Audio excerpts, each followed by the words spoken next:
Hi all, thanks for listening to The Wild.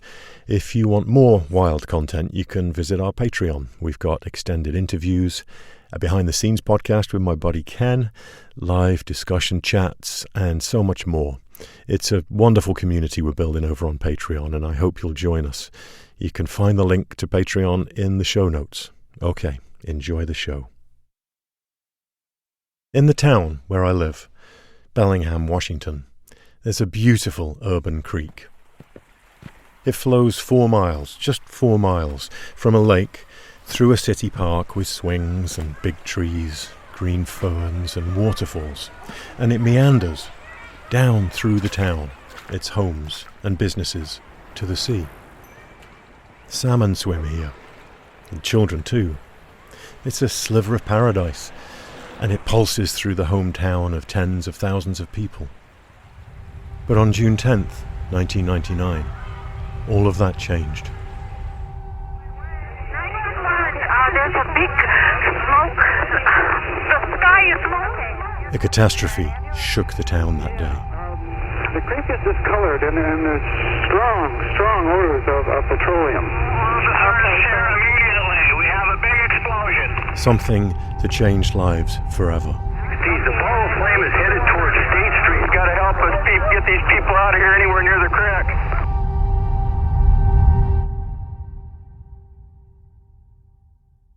In 1999, a huge pipeline full of gasoline caused an explosion in Whatcom Creek. It's not an easy story to tell. Young lives were lost. The creek and the ecosystems around it were obliterated. But amid the destruction, amid all the loss, the creek found a way to find life again.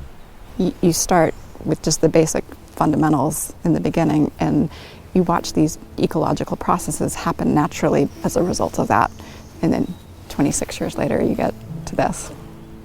The people of Bellingham somehow gradually emerged from what seemed like irreversible devastation too. This is a story about the strength of the human spirit and how a community, a creek, and the once thriving forest that it passed through began to recover after losing so much.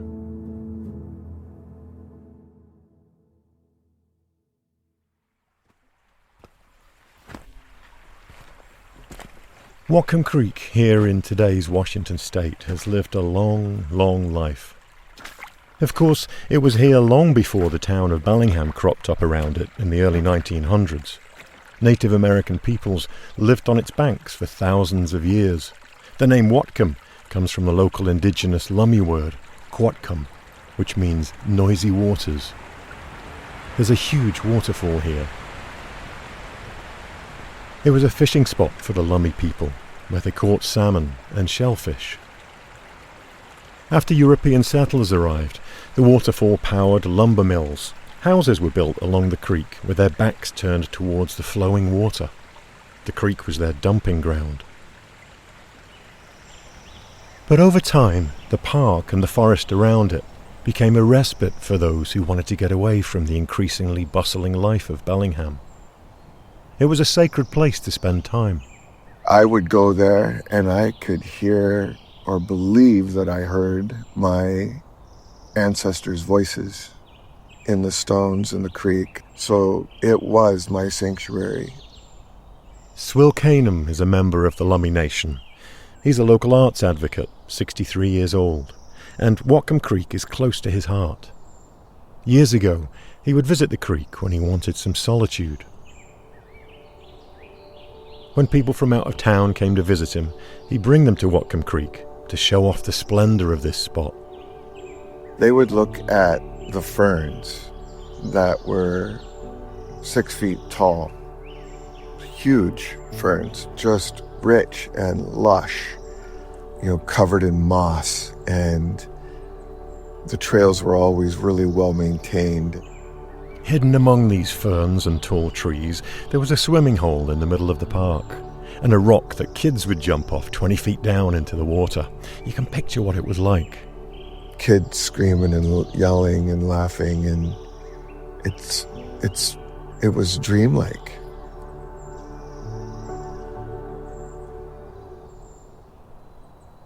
And I still think that when you walk through nowadays, kids may be screaming and, having fun and everything, but I feel like the adults are always in a sense of sacredness, immemorial. It certainly held an innocence, a youthful innocence of serenity, and an unawareness of the tragedy and trauma that can and does occur. Jimmy Watts lives here too. He's been coming to Whatcom Creek almost every week for about 30 years. Every time I come here, and I come here often, is every time a special, spiritual, if not divine experience, akin to going to a cathedral, really. I meet up with Jimmy at Whatcom Creek on a cloudy day in June. Jimmy is a passionate fly fisherman. It's one of the reasons why he loves this creek. He wants to show me one of his favourite hidden fishing spots, right at the bottom of a steep canyon. Are you looking around to make sure no one's watching us? Well, we're going to weave through the woods. Yeah. It's a winding path, and it plunges down into the canyon. So there's a couple sections where it's not so steep that you're going to tumble and fall, but you probably should mind your footing. Okay. And the path It's deep green, lush with life. The dust kicks up as we scramble down. One of the best parts about the canyon is how inaccessible it is. Yeah. We come out of the thick brush to see a beautiful babbling brook flowing over the rocks. This is Whatcom Creek. The water is clear. Looking at it now, it's hard to imagine what it's been through. Jimmy went to college in Bellingham in the 90s at Western Washington University, and while he was a student there, he lived 2 blocks from the creek. He ran along this creek almost every day, and when he wasn't running or swimming, he was fishing. Have you fished right here? I fished all these holes, yeah, Really? many times. Yeah, I know them like the back of my hand. This is an urban creek, but it doesn't feel like it here. Almost the first half of the creek is in a city park called Whatcom Falls Park. A big boulder breaks the path of the water, and with other rocks and logs, creates slowdowns and perfect clear pools for fish to hang out. And because it's tricky to get to, you can fish in solitude. The physical nature of the canyon is it blocks nearly all ambient urban noise. You could be anywhere. And so you completely disappear. This wild flowing water in the middle of a city was an escape for lots of people. But all of that was wiped out 26 years ago, in a way that nobody could have imagined. It's June 10th, 1999. It's a bright, sunny summer day, not a cloud in the sky. You can imagine music's playing on the radio. There's families set up picnics next to the swings and slides.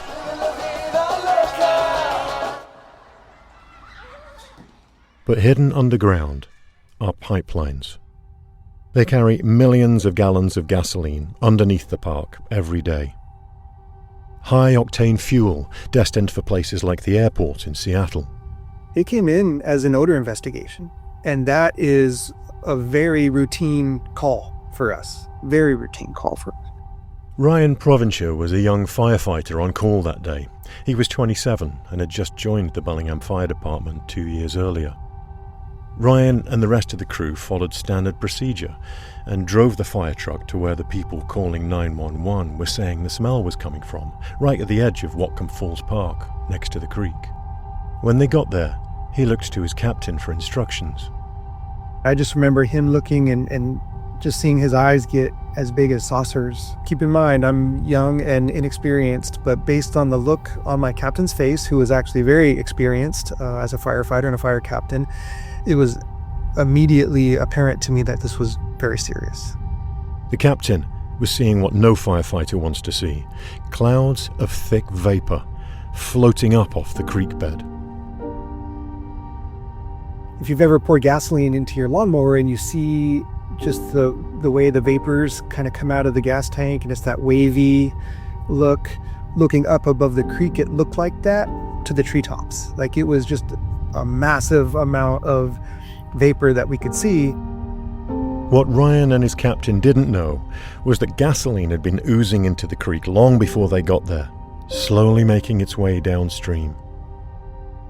5 years earlier, contractors had nicked the underground pipeline with a backhoe, metal on metal, making a small dent on the 16-inch pipe and weakening it. The contractors heard it, knew about it, but didn't report it. By the summer of 1999, it could hold no longer. Pressure built up from a blocked valve, and around 3:30 in the afternoon, the pipe burst. Law enforcement emergency? Over here on, Iowa and Wilburn where the Whatcom Creek goes down, there's a very strong smell of gasoline. Workers went over to the stream and said they saw stuff coming down there. We have had a couple calls on this. So it smells like gasoline. The creek has got a large yellow stream in it, ma'am. Yellow? Very, very The thick, highly flammable liquid gushed into Whatcom Creek and surrounding tributaries.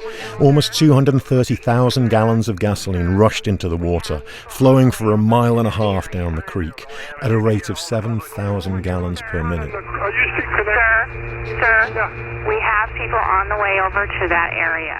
Dozens of 911 calls started coming in. We need to shut off northbound Woburn straight traffic. Ryan and another firefighter were assigned to walk into the park to try and find where the leak was coming from, so they started walking downstream. A short distance ahead, two 10-year-old boys, Wade King and Stephen Tsiorvas, were playing at the edge of the creek. They had a butane lighter. And right about that time, we hear what literally sounds like a jet engine, like a commercial jet airliner, flying towards us in the creek bed. One of the boys flicked the lighter, and the gasoline vapor that was now thick in the air ignited, engulfing them in flames. Fireballs raced up and down the creek bed, tearing through everything in their path. My partner and I basically ducked for cover, kind of behind some trees, and then like flames. Just the whole woods kind of were engulfed in flames at that point. And so in the span of what I can only imagine was 10 seconds, we're wondering, are we going to survive this? A few miles away, Swill Canham was walking up some stairs to a parking garage in downtown Bellingham. All of a sudden, he heard an explosion. It was a beautiful day, and out of nowhere I saw a big black cloud up by my sanctuary space, Whatcom Falls Park, and I was just in shock. It was billowing like an atomic bomb. The flames that shot up and down the creek caused explosions left and right, creating that black cloud of smoke, the size of which is difficult to even comprehend. It rose 6 miles up into the air. The scary part was, as we looked at it long enough, it was flowing down Whatcom Creek. And so the creek was creating a wall of black smoke that was cutting through our communities like a knife. And it just was so ominous. It was the creek that was on fire, the source of our family time, the source of our refuge, our sanctuary was being destroyed right before our eyes. Jimmy Watts was standing at his kitchen sink, and at first he thought it was an earthquake. The noise of a rumble and a physical rumbling, and we didn't know what it was. It was either a plane crash or that Mount Baker had just erupted. Back at Whatcom Creek, the explosion happened downstream of Ryan, the firefighter. For the moment he was safe, but the fire was growing. He radioed in to his captain for a roll call. All firefighters were accounted for. Ryan and his partner immediately began searching the area for survivors and started evacuating them. And we spent a couple hours doing that. We just were running laps through Whatcom Falls Park, trying to get people out. We worked 24-hour shifts, and we worked just about every one of those hours on this particular day. They saved a lot of people that day, but they couldn't save everyone. Wade and Stephen, the two 10-year-old boys, were airlifted to Harborview Medical Hospital in Seattle and died the next day. I'll never forget just the impacts of hearing that news, certainly for the first time, and then just the grief associated with that. I mean, even now, like, it's been decades later, and, we will never forget their names.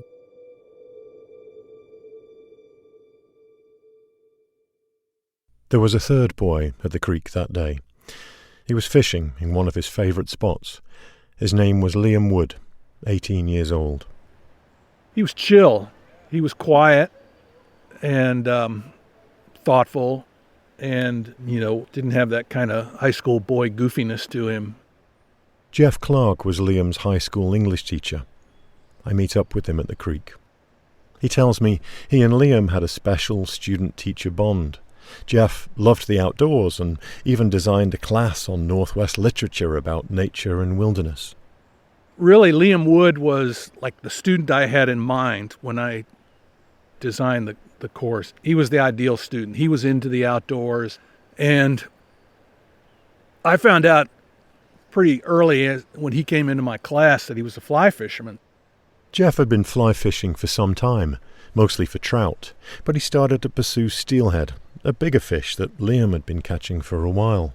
So he was a little ahead of me, and really, well, the way I describe it is it's like we reversed roles. He became the teacher and I became the student. And so he would share with me some secret hot spots that he fished on the Skagit River. We exchanged flies. So on Monday, he would come into class and say, "Where'd you go this weekend?" "Oh, well, I went," and so we'd trade stories, and he'd listen, give me tips, and Wow. And we'd bounce things off of each other and encouraged each other. Did you get one this weekend? It skunked again.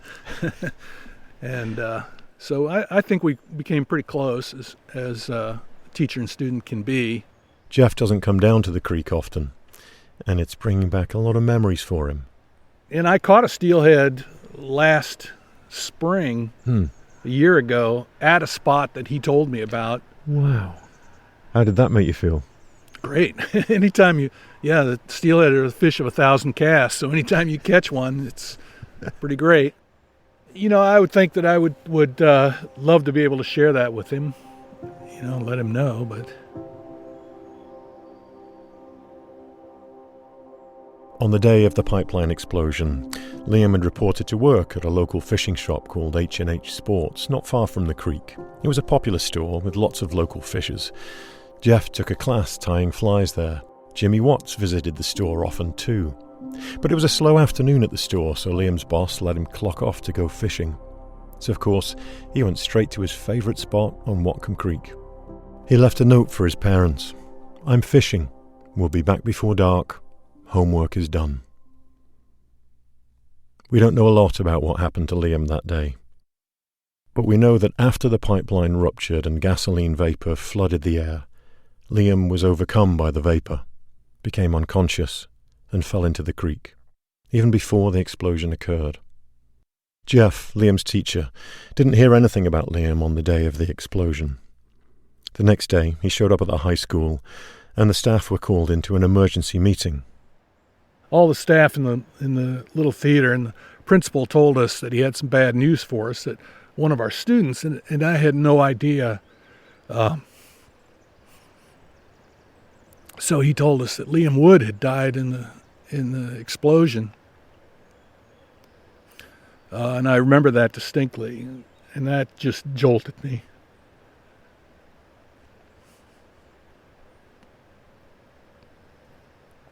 And I just was in a state of shock, and I don't think anybody in the room knew that I had this relationship with him.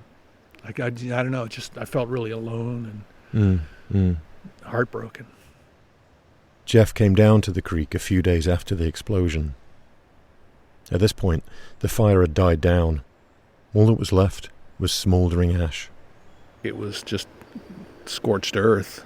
It was just like no man's land. It was really torched. Not a single aquatic animal survived. The water in the creek vanished, evaporated instantly by the heat of the fire. So what was left was earth soaked with heavy gasoline and charred ground that looked like charcoal. Most of the creatures in and alongside the creek were incinerated for a stretch of 3 miles. 26 acres of forest and vegetation were lost. That's about 13 city blocks. As a local newspaper reporter wrote, ash snowed over the silent city as Bellingham reeled at the loss of 3 young men and all the life in Whatcom Creek. The loss of nature will never be the same as the unimaginable loss of human life that happened here that day. But gradually, as the community banded together to support one another, the creek itself became part of the hope and the healing. How this ecosystem came back to life after its complete devastation is where the story of Whatcom Creek takes us next.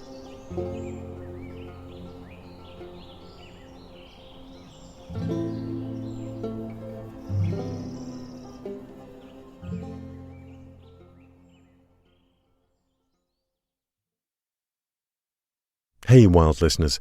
Thanks for listening to this episode. It's close to my heart, and I'm so happy that you're tuning in. Just a quick note that we're growing our Patreon community this season, and I wanted to come on here to thank a few people who've made it extra special.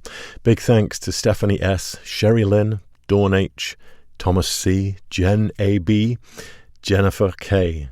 You've all been a part of my Patreon community since the summer of 2021. Thanks for helping to make what we do here possible. If you want to check out our Patreon, you can find the link in the show notes of this episode. Okay, back to the story. It's been a while since I've been out here, and I might have taken the wrong trail, but I know we can find what we're looking for. Yeah. A few days later, on another June day, I'm wandering through the trees at Whatcom Creek again, this time with Renee LaCroix. She just retired this week after decades as a head ecologist with the city of Bellingham. Some people say you're the lady who fixed the creek.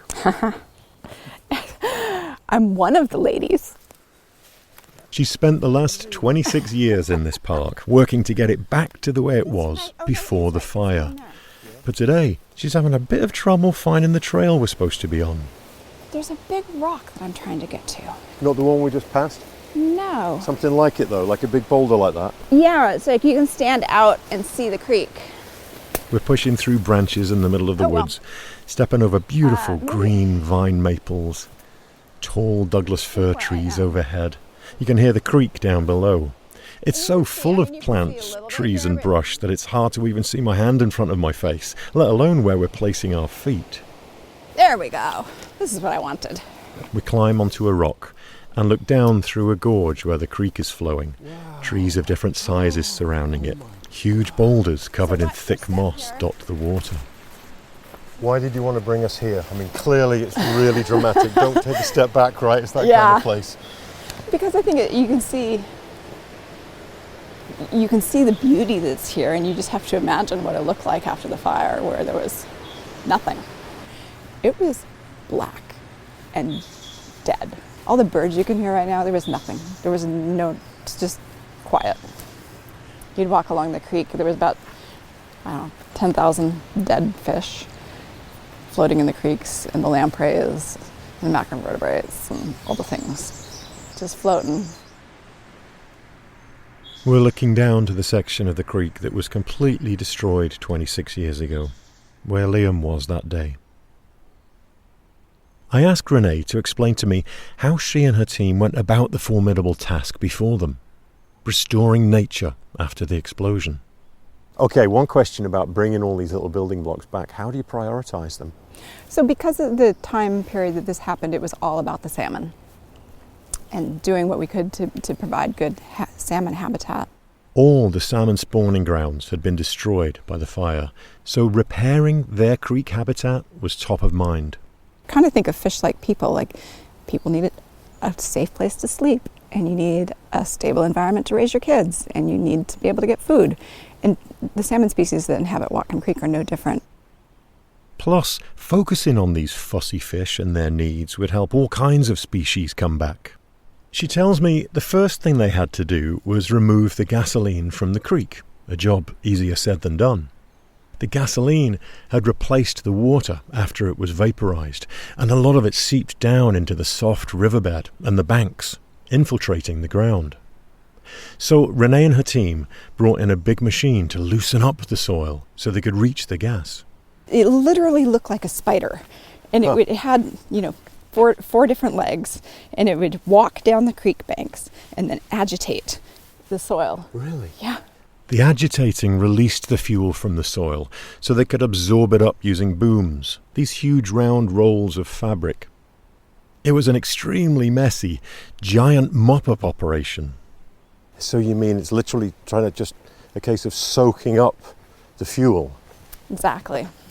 The problem was the substrate is made of sandstone ridges. Sandstone is very porous, has lots of cracks and crevices.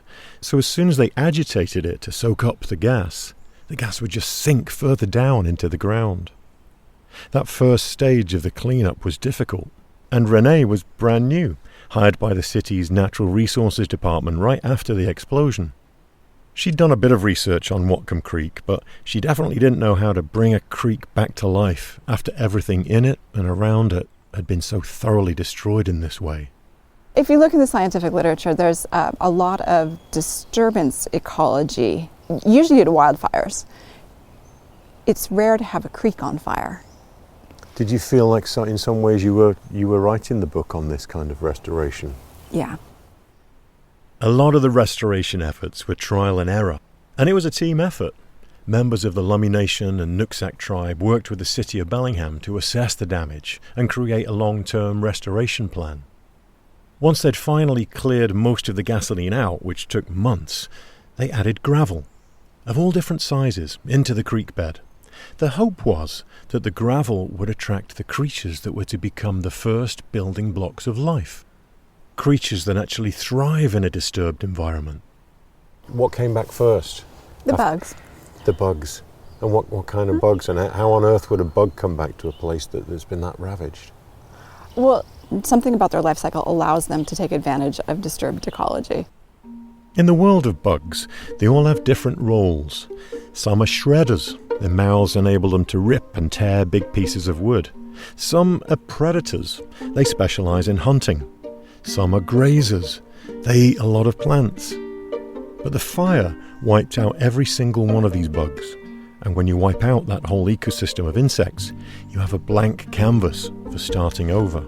If you're a bug that has a short life cycle, that reproduces in millions at a time, then you can just take advantage of all that open real estate and establish yourself. And you're like, I'm going to adhere to this rock, I'm going to put out my little fans, and I'm going to collect all the algae and everything that's drifting down from upstream. And I'm going to be successful here because there's no threat to me, there's no predators.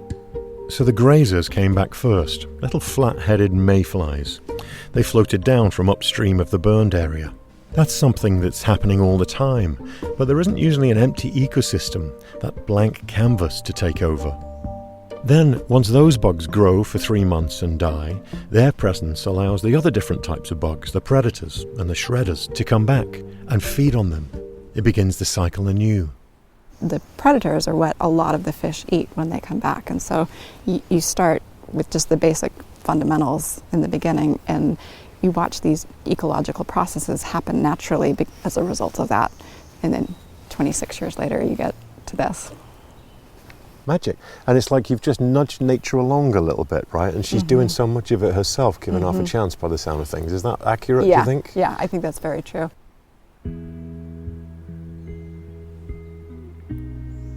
But it's not just the bugs that thrived here after the disturbance. Renee remembers one of the only animals that survived the fire, a red-tailed hawk. The hawk would circle the volunteer crews as they were working. Now that the place had been cleared out by the fire, the hawk was able to see and hunt for prey that was coming back, including the influx of insects. It was time to feast. How did that feel, knowing about that hawk back then? What did that mean to you guys? Oh my gosh, it was everything. Just you'd go out to these sites and like I said, there was nothing. It was just quiet, and you'd see dead fish, partially burnt eels, crayfish floating. And to see that hawk that was taking advantage of it for the good and bad, it provided hope. And so we had restoration crews out there planting plants, and the hawk would fly overhead and you'd hear the call. It was sort of magical. It really gave us hope.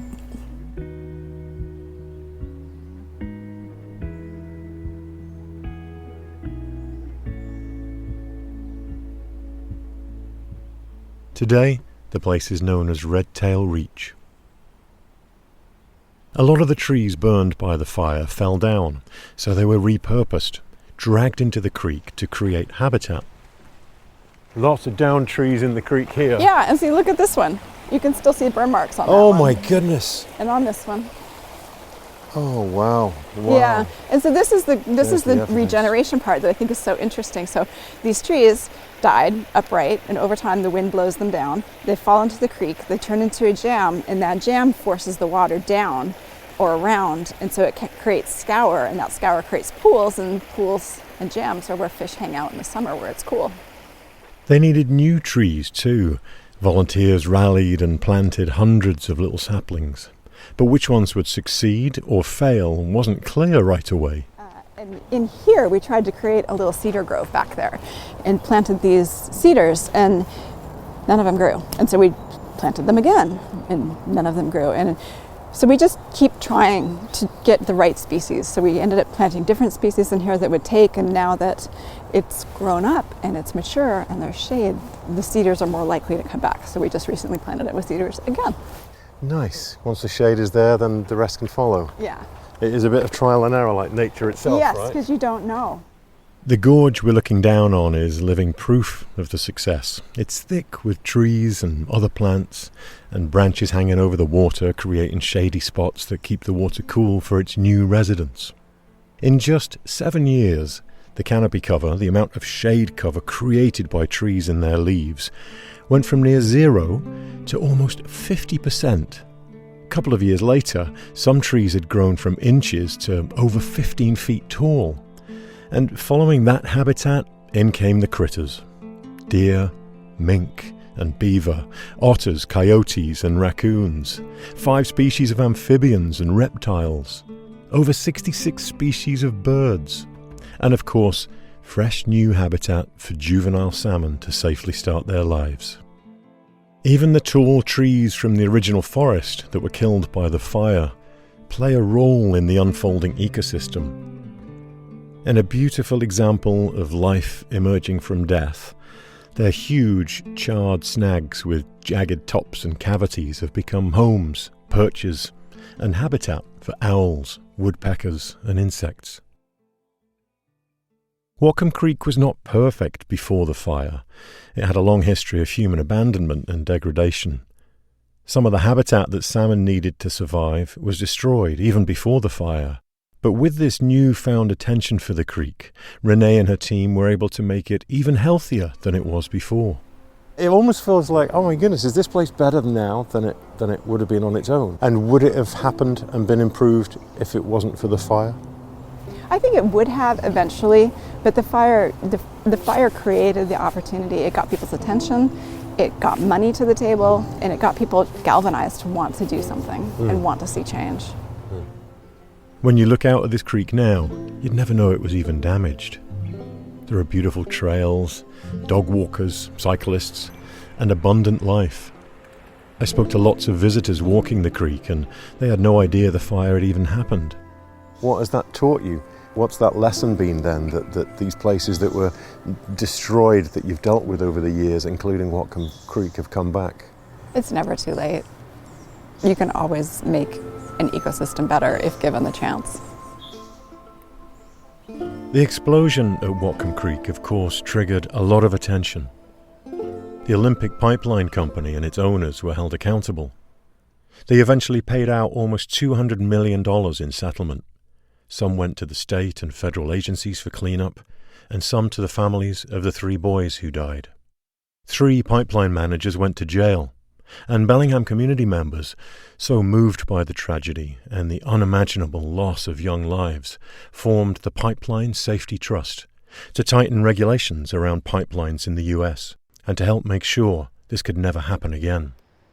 Jeff Clark, Liam Wood's former teacher, followed it all with mixed emotions. I think in my mind, I was leaving that to be worked out with the legal people in the courts. But I would have to stop short of blaming the pipeline company. I mean, there were mistakes made. The excavation company should have reported that they had nicked the pipe. All those things should have happened. But we're all supporting that industry when we're using that product. And until we develop the will to embrace alternative forms of energy and wean ourselves off of fossil fuels, these things are going to keep happening. Every day, for a year after the explosion, Jeff rode his bicycle to school to avoid using gasoline. He continued to teach and became a high school principal, loved by many Bellingham students. I asked him, after the loss of Liam, Stephen, and Wade, how did he move forward? Yeah, so I think it helped that I was really busy. So my son, Liam, was born right after that. Your son's name is Liam?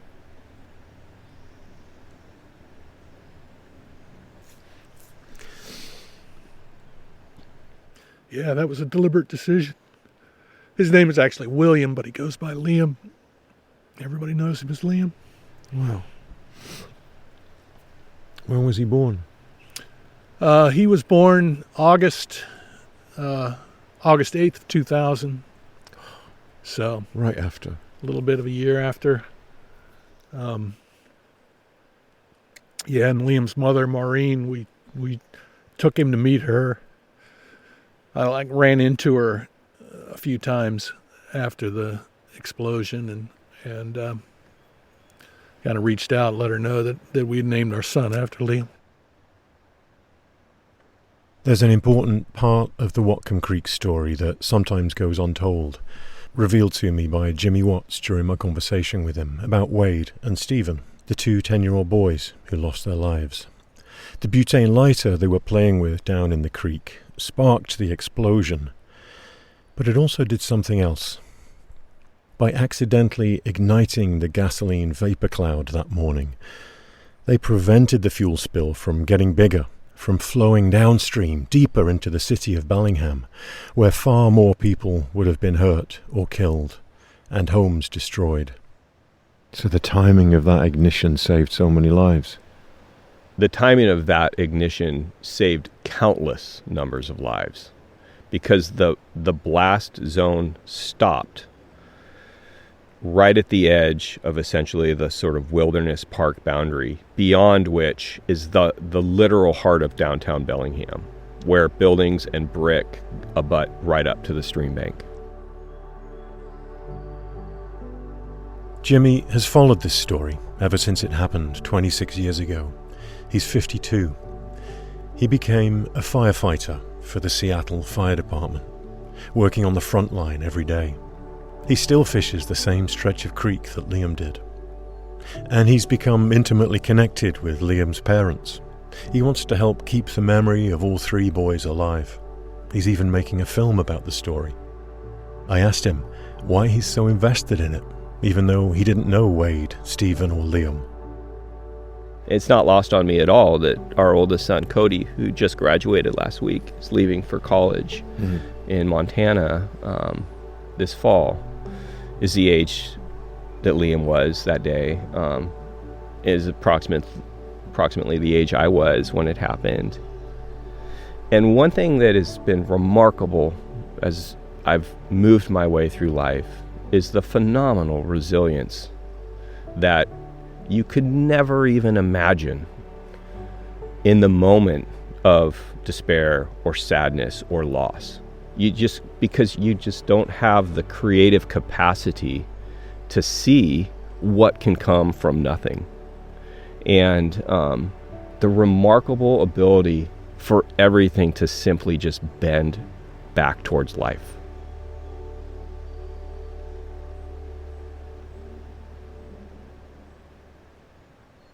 Can you reconcile in your mind, I struggle with this, thinking about this story and how to tell it, that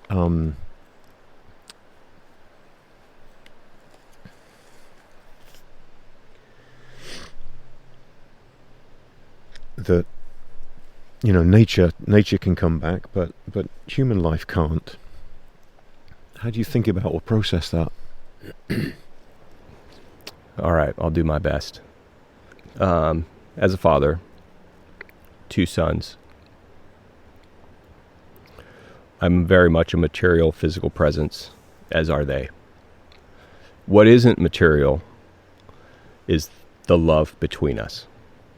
And so when I think about the love I have for my 2 boys, and I think how real that invisible thread is, that even if the material side of that equation is gone, that tether is still there, and I am tied to it. What do you think as you look around now at the creek and everything it's been through? When I look around at the creek, I don't even know if I have words for it, to be honest with you. And maybe that's the best thing that can be said. It's beautiful, and it's here. Today, there are families and the happy sounds of kids playing in the creek, birds singing in the beautiful forest. Nature has burst back to life over the last 26 years. But if you know where to look, there are still reminders of what happened. Written tributes to the 3 boys. And towering over the new growth of the canyon are the blackened snags, like sentinels standing above the healthy new trees beneath them. A reminder of what was lost on a small creek that still flows with the heaviness of grief, but also flows with the endless power of healing too.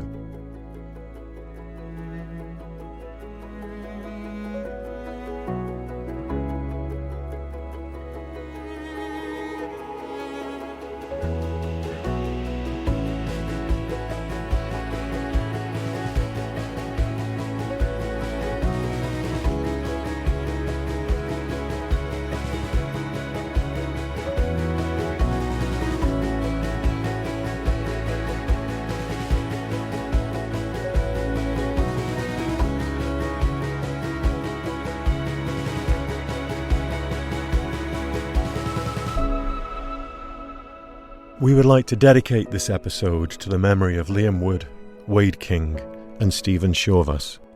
Our hearts go out to their families.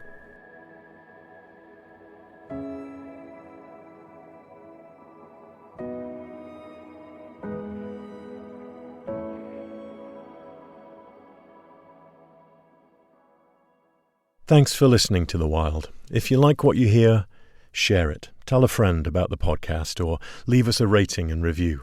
It helps. And don't miss an episode. Subscribe. It's free and easy. The Wild is a production of KURW in Seattle and Chris Morgan Wildlife, with support from Wildlife Media. Lucy Suchek produced this episode. Jim Gates is our editor. Fact-checking by April Craig. Our theme music is by Michael Parker. Additional music from MusicBed and Blue Dot Sessions. The Wild is hosted, produced and written by me, Chris Morgan.